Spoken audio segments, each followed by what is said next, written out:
I've been at this game presenting market research for some time, and one thing I learned was don't present after the break. But today I've learned don't present after the break and after Stephanie Rainey has wowed you with her songs and her music. So be kind, be patient with me. All I've got is a PowerPoint presentation. But what I want to do is really take you through the findings of the second part of some research we have been involved in with Radio Centre Ireland. This is phase 2. The first part was released last month. That looked at the impact of COVID. It looked at the impact of working from home, how our relationships with radio changed through that whole process, through the pandemic, and a little bit about where the consumer might be going in terms of spending into the future. This time we're taking a lot more detailed look at the Irish consumer relationship with radio, the impact it has, their perceptions of other media, their perceptions of advertising on the radio. We surveyed 1,100 adults throughout the country last month, just a few weeks ago, so pretty fresh findings. I want to take you through some of the emotional impact from the research, the war for attention that is now playing out significantly in the media landscape, and also how radio might be used in the current consumer climate to switch and convert consumers and customers in a range of different sectors throughout Ireland where radio can have an impact. So a bit of hands-on practical content as well. So first up, talking about emotions. We've seen a number of presentations today talking about the impact, the psychological and emotional impact of radio. And one of the key findings we got from our research was that the general public have a lot of strong emotional associations with their radio.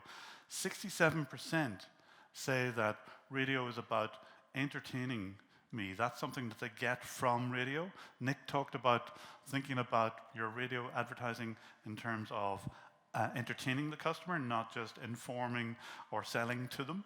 61% have said that it helps them find out what's going on in the world, and so on. Half of people say that it's about passing the time. Again, 4 in 10 say radio makes them laugh. It gives them something fun, something to look forward to in the morning with breakfast or indeed later in the day. And even 23%, nearly 1 in 4, say that radio is a source of comfort. It's company. It's all of those things. These are kind of strong emotional aspects of our relationship with the radio. We see something similar in some of the other media. We looked at TV, we looked at newspapers, we looked at YouTube, and a couple of other media. But I'm just focusing on radio today. And what comes through is this strong sense of an emotional connection between the listener and radio, your stations, or radio as a medium, if that's what you're focused on. But one of the things that we were very keen to drill on in this phase of the research was the degree to which radio has a different kind of emotional connection in terms of attention or distraction and the impact that has on advertising on the radio. So we looked at a couple of key questions around what people say about the way radio impacts in terms of statements about radio advertising in general. So for example, we found that 1 in 3 say that they can do other things when they're listening to the radio, so it's a multitasking kind of medium. 1 in 4 say that they like the ads on radio because they're actually local. They feel that sense of connection in terms of the relevance or saliency of the advertisements. They say that the ads are more likely to reach the people they're meant for. And again, we heard about reach, how important that is. Tara mentioned it earlier on as well. And a number of other influences or impacts that radio actually has, even for about 1 in 7, 1 in 8 saying that they just find the ads engaging, they're likely to go and find more information as a result, or simply feeling connected to community, and community came up earlier as well. And I suppose what it's telling us is, and this is very much the 30,000-foot view, is that whatever your brand is, or whatever the sector you're operating in, or whatever the sales or communications or marketing outcome you're looking for from your budget that you're spending on the radio, it can deliver a lot of these different outcomes in terms of the emotional and behavioral impact. And I think this becomes even more important when we start to look at the war for attention. It's been alluded to already several times. We live in a very complex multimedia world in terms of many different demands on the consumer's attention, all of them not only competing for share of advertising budgets, but of course competing for share of consumer spending. So one of the things that we're very keen to look at in this research, and again, I'm just giving the top line findings here, is how radio can help you win the war for attention. So for example, 3 in 4 radio listeners tell us, 3 in 4 adults tell us that I'm more likely to change channel on the TV during the break than change the radio program that I'm listening to when the ads come on.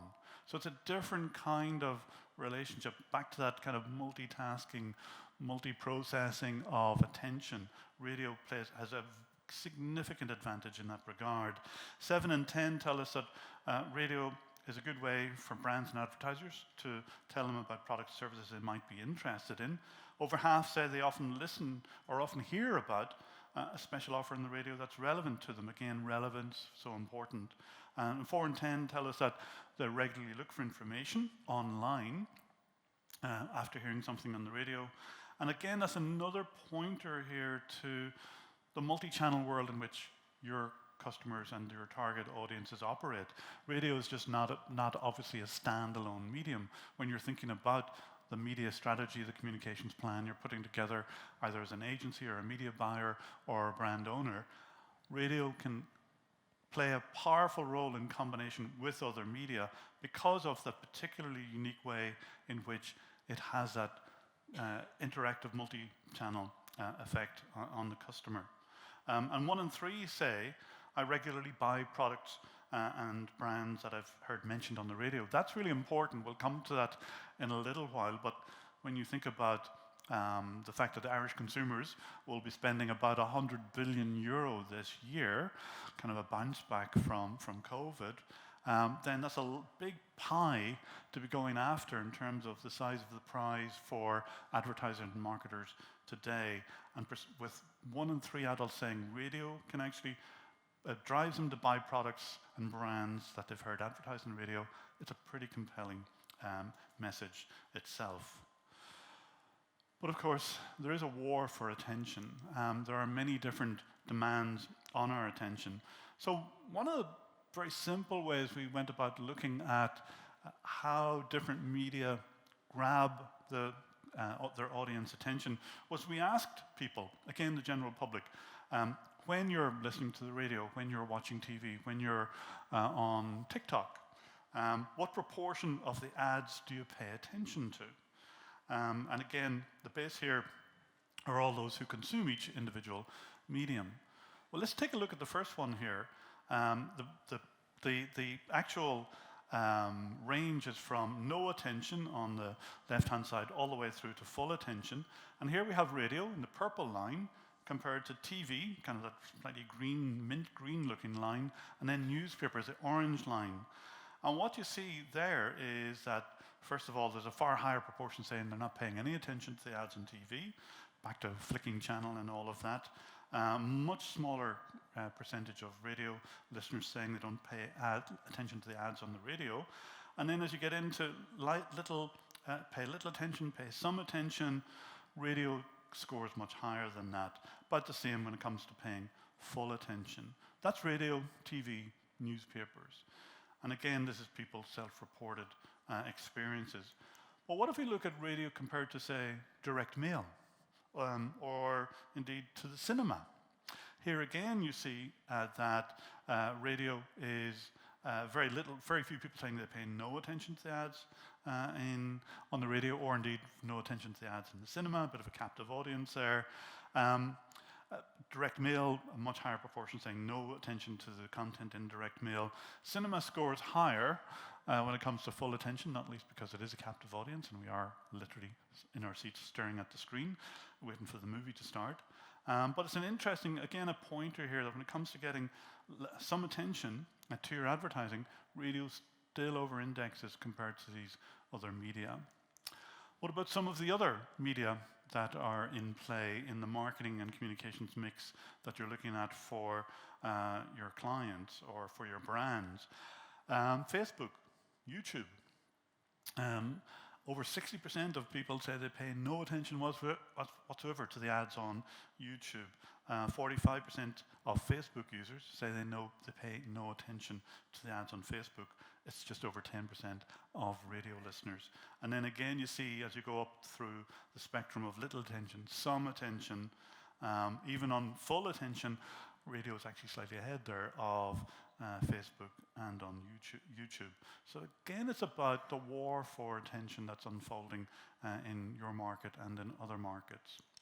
And then finally, in terms of radio versus Instagram, TikTok, again, remember the base for all these answers are people using each medium. So it's not just the general public. Many of them don't use TikTok or Insta. But what you see here is, again, that when it comes to, say, TikTok, huge majority of TikTok users saying, actually, I don't pay any attention to the ads. Instagram is about 40%. Radio, only 10%, as I've said before, pay no attention to the ads on that medium. And then when you get into little attention, some attention, the same pattern as you've seen when we looked at the other media benchmarked against radio. And I think this is very powerful. It's telling us something here about the difference radio makes in terms of forging a relationship with the listener that is more trusting, more open. There's fear of psychological barriers to engaging with the content in the advertising, as long as it's entertaining, relevant, and all of those good things. So, all well and good in terms of your media planning, but what impact is it going to have in terms of, say, the different sectors you might operate in, either as a brand owner or as a media buyer or advertiser? One of the questions we asked was, which of the following types of products or services might best be suited to advertise on the radio? And again, what you see here is that a very large cohort of the population simply see radio as an obvious way to go in terms of reaching or connecting with them as listeners. So 65% say that, of radio listeners say that they would expect supermarket special offers to be advertised on the radio. 45% energy services, another 40% plus holidays in Ireland. Nearly 4 in 10 are saying mobile phone services, cafes, restaurants, over a third, broadband services, savings, motor cars, and even holidays abroad. 1 in 4 are saying they would think radio would be an obvious way in which providers of those products and services should be reaching out to them. So these are really big numbers in terms of just trying to shift that 100 billion euro consumer spend in 2022.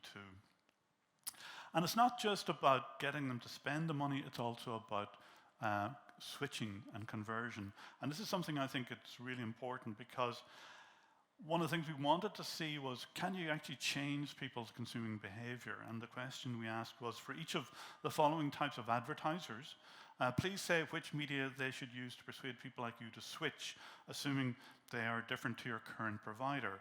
And this is the percent of people who said radio, TV and YouTube, and a few others in there as well. But the percent of people saying radio should be used to persuade them to switch to a different supermarket, 57%. Similar proportion to a different health insurer, all the way down to a different maker of cars, and so on. So you can see that we have clearly an audience in Ireland, an enormous audience, the vast majority of consumers who are open to your messages, open to persuasion in terms of switching, open to persuasion in terms of spending. So to sum up, in terms of what our research is telling us, and again, I'm very conscious of skimmed through it, there's a really rich database of findings, and we will obviously work with Radio Centre to leverage those further into the future. Radio relationships are deeply emotional, priming audiences for powerful and meaningful messages, and hopefully also entertaining messages. Radio listening is a unique experience. It lowers psychological barriers to advertising and sales messages. Radio outperforms most media in terms of consumer intentions not to reject and to win the war for attention.